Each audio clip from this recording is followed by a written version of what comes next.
In the name of Allah, who is the most beneficent and the most merciful, I hope that you are in a good best health and spirit. This is me, Abdul Rahman Yasin. बात करेंगे law admission test के बारे में.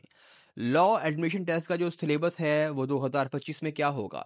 2024 का जो syllabus आपने तक शाया किया, 2025 का जो लेटेस्ट सिलेबस होगा लॉ एडमिशन टेस्ट में वो कौन सा होगा आपको डिटेल से बताएंगे. लिहाजा मैं शुरू करता हूँ बिला तखीर, बगैर किसी वक्फे के.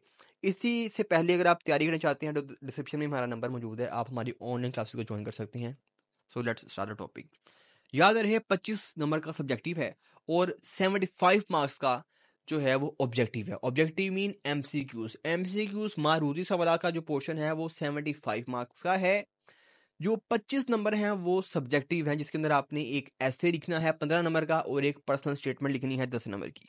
ऑब्जेक्टिव के अंदर अगर बात करें तो 5 नंबर का आपका मैथ है, तो 30 नंबर बन जाते हैं सब्जेक्टिव को मिला के. 70 मार्क्स पीछे आते हैं रिमेनिंग. 20 नंबर का आपका जो पोर्शन है वो जनरल नॉलेज का है.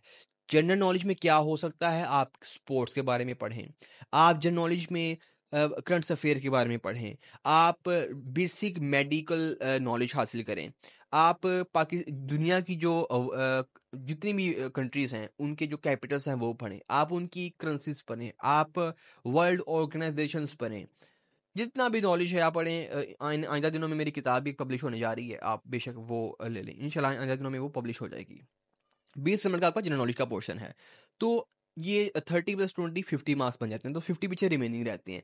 20 नंबर का पोर्शन आपका इंग्लिश का है. सिलेबस के मुताबिक उन 20 नंबर में से 10 नंबर की आपकी सिनोनिम एंटोनिम है और 10 नंबर की प्रेपोजिशन है. जबकि हमेशा की तरह हायर एजुकेशन कमीशन टेस्ट बनाता है तो सिलेबस को जो है वो वॉयलेट करता है और हमेशा टेस्ट जो है वो आउट ऑफ सिलेबस बनाता है, इंग्लिश के पोर्शन में स्पेशली. तो ऐड करूं अगर आउट ऑफ सिलेबस जाकर तो कुछ फॉर्म ऑफ वर्ब्स आपको, एक्टिव वॉइस, पैसिव वॉइस, आपको वर्ड करेक्शन, इसी के साथ साथ टेंसेस पूछे जा सकते हैं, फ्यूचर, पास्ट एंड प्रेजेंट. ये भी आपने तैयार करने हैं. तो 20 नंबर का आपका इंग्लिश का पोर्शन है, ये तैयार करना है.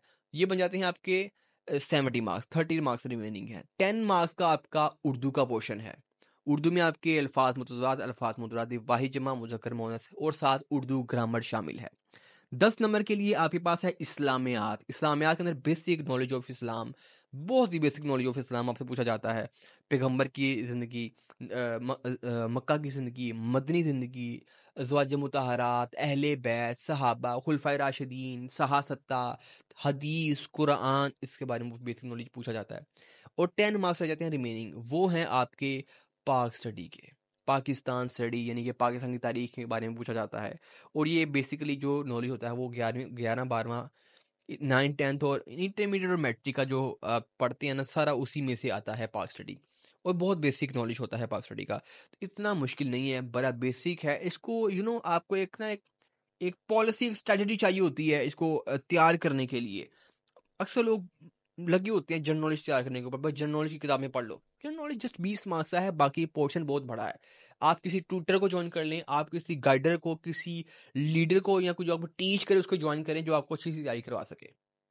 आप हमें ज्वाइन कर सकते हैं, डिस्क्रिप्शन में नंबर मौजूद है. मोर एवर मेरी यूट्यूब के ऊपर वीडियो सीरीज मौजूद हैं प्रेपरेशन की, आप देख सकते हैं. Latest preparation by Abdul Rahman Yasin, इसके ऊपर मेरे काफ़ी सारे डिटेल्ड लेक्चर्स मौजूद हैं.